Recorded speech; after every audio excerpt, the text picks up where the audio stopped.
What is up, everyone? I'm coming on here for a couple of plays for the day. I will say last night was a really good game for correlation. I'm going to be talking about correlation a lot in today's video because that is what the VIP is really centered around. It's using correlation to win long-term on PrizePicks. So a great example of that is this actually three-man that we hit. So I don't play that many three-mans, but maybe we should, honestly, because getting a 5.25x for this is pretty good. So I took League of Legends. This was just a standalone play that I really liked. So I wanted to pair it up with something. And then I took Matthew Stafford over pass yards, and then I took Devontae Adams over longest reception. Devontae Adams actually had a couple of receptions longer than 20.5. So because Stafford was passing so much, I mean, he passed for almost 400 yards, then his receivers did also very well, and they went over together, right? So we do the same thing in college football. We do the same thing in the NFL, and then we do the same thing with esports like Counter-Strike, like League of Legends, like Valorant. I got a question. Hey, why have you not sent out as much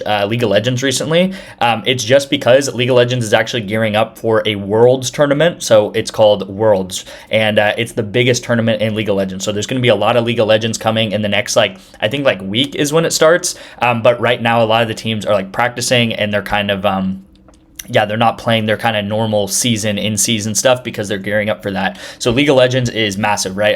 I'm going to keep betting on League of Legends. It's huge for us, and it does a very, very well as in terms of correlation. And you'll see Counter-Strike has also done pretty well for us this week in terms of correlation, setting us up for a big weekend. I mean, tomorrow in college football, guys, we have a ton of setups, and we're going to keep sending out picks for this weekend and hopefully keep setting us up for the weekend. But you'll see here we have, this Miami duo right here, Carson Beck and Tony, to go over together. We have BYU actually tonight. This game's tonight. I just forgot to update the screenshot, but BYU is tonight. I took their unders together, and you'll see a similar circumstance throughout all of these plays, guys. I'm taking quarterbacks and receivers to go over together or under together, right? The quarterback and the number one receiver of the team or the number two receiver of the team to go over together or under together, right? It's not crazy to explain. You're just taking a quarterback, and if he throws a ton, then his receiver is going to get a ton of yards. If the quarterback doesn't throw a ton, then the receiver is not going to get a ton of yards. So you'll see also Mac Jones had a crazy good game, right? The game went into overtime, so there was a lot of passing even in overtime. But Mac Jones goes over and his tight end, and there really wasn't a number one receiver last night other than maybe Christian McCaffrey, but the tight end Jake Tongs, who filled in for Kittle, he had a great game, and he goes way over. And you will see we actually missed this entry, though. It was a 3 out of 4 last night for Counter-Strike, so it was close. And we have a lot of setups going into this weekend, right? Especially college football tomorrow. We have a ton of setups for that. A lot of times, or not a lot of times, but sometimes, for example, this will happen, right? Where I actually took Mac Jones under, and I took Christian McCaffrey under, and I also took Counter-Strike overs, and everything goes opposite correlation. So this will happen sometimes too, right? Because things are paired up together. Right? If you think about it, this is what we do. We pair things up together. So we have a Counter-Strike duo that's paired up together, and then we have an NFL duo that's paired up together. And if these guys go way over, then they're going to go way over their lines. And the same thing in Counter-Strike. It's very similar in Counter-Strike. If it's a longer game, these guys are going to get a ton of kills. If it's a shorter game, then these guys are going to get not many kills. And that's how it works in Counter-Strike. So again, a play like this, it's actually, as funny as it is to say, it's sometimes good to see a play that goes fully red, because that means that the correlation is working. We also had some very close entries like this one right here where this Counter-Strike player misses by 0.5. So that's a little bit frustrating, but it is what it is. It does happen. And Caden Salter and Amarion Miller, we took under. And if you guys have been following this channel for the past couple of weeks, I always hate on Caden Salter. I always take his unders, and we're going to take his under actually again today, which should be good. I will say some of these plays this week, guys, on this channel, I mean, I really want to get this channel start going and ramping up and start hitting entries. I mean, at the end of the day, I feel like I do a good job of, when a play really misses and a play just straight up misses, I feel like I do a good job of just putting my hands up in the air and being like, oh, this was a bad play, guys. I shouldn't have played this pick. It was bad. But at the end of the day, we look at all three of these entries, which I believe this was Tuesday's entry, this was Wednesday's entry, and then this was Thursday's entry. I mean, I look at these entries and I'm like, were they really that bad? First of all, we have Stafford that hits, which was a play that I gave out. It paired up with the taco. The taco doesn't hit. So, the taco doesn't hit, right? What can we do about that, right? This guy, I think, only played 3 innings or something. Joshua Carty, 5 kicking points. If you guys watched the end of that game, you guys saw that they went for it on 4th down in overtime where they should have kicked a field goal and they should have sent it into more overtime. And they opt to go for it and they lose the game because of it. And that would have been a field goal for him. And he would have had 8 kicking points. And by the way, he also had a blocked PAT. So he should have been at 6. But I mean, he should have went over. Like they opted not to kick a field goal on like 4th and 2, and they lose the game because of it. So that's just a dumb coaching decision. And then Kyron Williams, we take his over rushing attempts because not me, not a friend, not anyone, everyone, and I'm talking about sports books. I'm talking about FanDuel, DraftKings, BetMGM, Pinnacle. You could go through every single sports book in America or offshore, or whatever you want to say.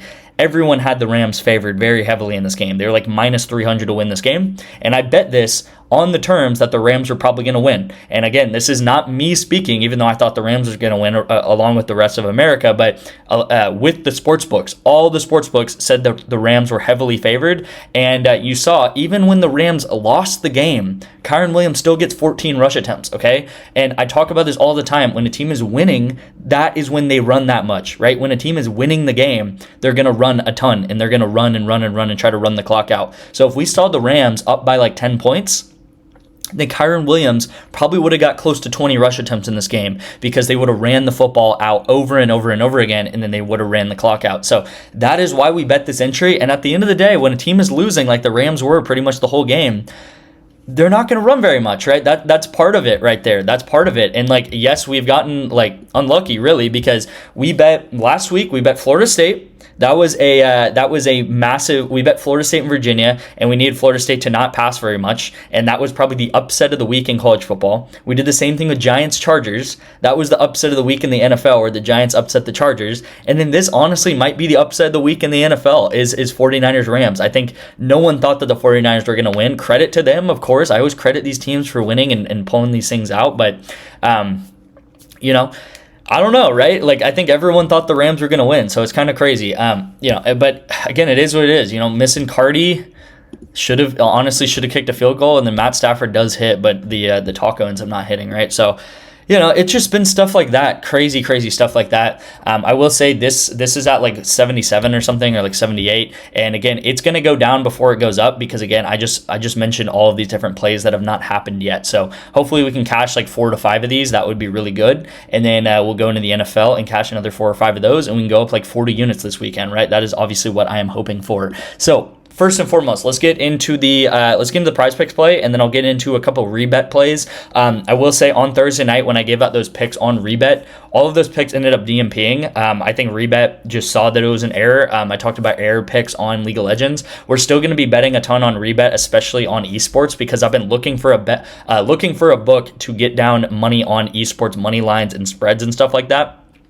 But it was an error line. It was a good shot to try to fire off some plays that had a good value. But Rebet did catch it, and Rebet returned the money pretty much. So at the end of the day, those just DMP'd, and we do have some plays in the NFL on Rebet today. But getting into the PrizePicks play, guys, this is a 3-man. This is for 5x. So it's a little bit payout shifted down, but the payout shift is still really good. Now I'm going to talk about Caden Salter first because I think this one's the easiest to explain. We have him at under 251. 251.5 pass plus rush yards. Now, at the end of the day, I love to bet Caden Salter under. I don't think he's very good. He doesn't pass very much. He can actually run the ball pretty well, give him credit for that, but he does not pass very much. They are not a pass-first offense in Colorado anymore. And with Colorado this year, guys, there's always a chance that Deion Sanders subs out their quarterback, okay? They have 3 quarterbacks that are all pretty similar skill level. I think it's like Julian Lewis or something, and there's another guy.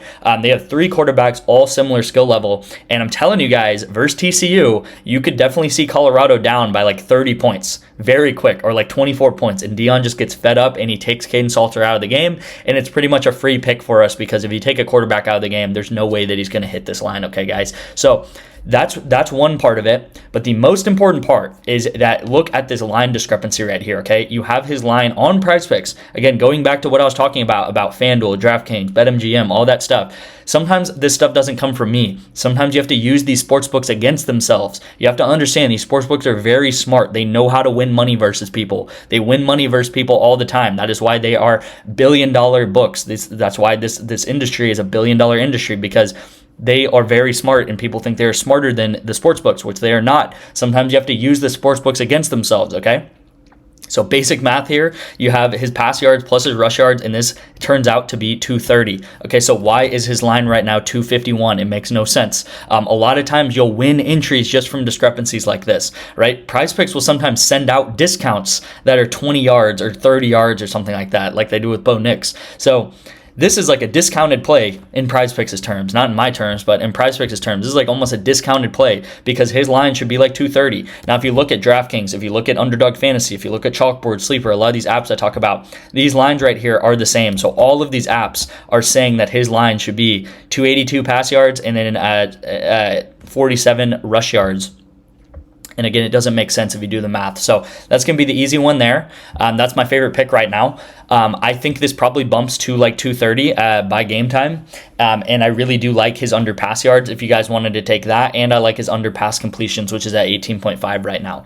Second pick or second set of picks, like I said, I play things in pairs a lot of times, especially on the VIP, is a pair of FSU players. Okay, we have Tommy Casanellos and then we have Deuce Robinson. And we have a Florida State team that is a very, very run-heavy team, okay? So if I look at some stats here, this is this year, and this is how many times people run the ball per game. I think that's what it is. Yeah, rush attempts per game. So at the top, as you maybe could expect, you have Army-Navy at the top, right? They're going to run the ball like crazy. You have Missouri, and then you have Florida State at 4, and then actually tied with Florida State is Air Force. So they run the ball as much as the Air Force does, okay? So they run the ball like crazy, especially in the first half, okay? So if you guys will see here, this is actually college football first half. I should have led with this, but college football first half. And again, taking this as a first half play is completely different than taking this as a second half play or a full game play, because in the second half, they could definitely find themselves behind versus Miami, causing them to pass the ball a lot more. But in the first half, they normally stick to their game plan and they run the ball like crazy. And they pretty much, what I'm trying to say is they run the ball until they cannot run the ball anymore. And a lot of times what that means is they are down by like 10 to 14 points and they have to pass the ball. So they did lose to Virginia. And if you watch that Virginia game, they only start passing the ball heavily whenever they are down versus Virginia. Whenever they're down in that second half, they do actually, I think there's like a long pass completion versus with Tommy and Deuce Robinson, like right before halftime. It's like a 50-yard pass, which, you know, obviously that would actually put them over then. But first of all, it's Miami, so it's a better defense. And then you have that's just kind of a fluke play, right? I'm not going to say that they're going to do that every single game. I will also say, guys, I think people are not giving FSU enough credit versus Miami. I think FSU has a good chance of winning this game. In my mind, these are just straight up two top 10 teams going against each other. We have FSU at home, so they have a big home field advantage. Miami, I think they're ranked 3, but do they really deserve rank 3? I'm not really sure. I think they should probably be more of that like middle of the pack in like the top 10. And then I think FSU, same thing. I mean, they went from number 8 to number 19 now by losing to Virginia in overtime. Do they really deserve to bump all the way down to 19? I don't think so. So in my mind, these are two top 10 teams going against each other, and it's really 50-50 on what can happen. So if you want to throw some money on FSU money line, I don't think that's a bad idea either. And I think, like I said, if FSU finds themselves up in this game, so if they find themselves up with a long run or something and it's 7-0, they're going to run the ball like crazy, okay? Because that is their identity. So this is a 5X. You have correlation here, and then you just have a really solid pick here, okay? So that is going to be the play of the day on PrizePicks. I do want to mention Rebet again because it is a really good app that you guys can use to get into the VIP for free. You'll get 1 month of VIP access for depositing into Rebet. You know what I'm actually going to do, guys? I'll give you guys actually 2 months of free VIP. So I'm today only, maybe this week only. So until Sunday, okay? Until Sunday, you will get 2 months free of the VIP by signing up for Rebet, okay, guys? So 2 months free of the VIP for signing up for Rebet and depositing $10 into Rebet. All you have to do is just text me this word. Text me Rebet to my number on the screen. I'll have you sign up for Rebet. You guys can see all these orange states is where Rebet is legal, and you guys can sign up for Rebet. So there's a really, really, really good chance, as long as you do not have Rebet yet, that if you're watching this video, you are in a state that is legal in Rebet, has Rebet legal, and you can actually take these entries that I'm going to talk about today, okay? So Jam Miller under 19.5 receiving yards is the first play right here. So that that is the Alabama running back. I'm taking him under receiving yards. And then the second pick on Rebet is going to be a straight up Bills money line. And very similar stuff to what I talked about today. If you look across all the sports books on Bills money line, they're like minus 450 across FanDuel, DraftKings, Pinnacle, all these other sports books. So getting this on Rebet, getting it at minus 391 is a really good value. And then Jam Miller, if you look at across all these different player prop apps and stuff, his line is like 17 right now, which is a big difference. I know 17 to 19 doesn't sound like a big difference, but it really is when you're talking about these like really low number lines, because last game or 2 games ago, he actually got 19. So if you took it on PrizePicks and you took his under 17.5, you wouldn't have hit, but if you took it on Rebet, you actually would have hit his 19.5, right? So again, if there's anything to take away from this video, it is use the sports books against themselves sometimes. That is what the professional sports bettors do, and again, this is going to be a play on PrizePicks. These are the 2 plays on Rebet. Sign up for Rebet to get 2 months of the VIP free. Look out for another video tonight. I'm going to be giving out like 10 to 12 picks for the rest of college football on Saturday, and then NFL on Sunday. So look out for another video tonight. Thank you guys for watching, and I'll see you then.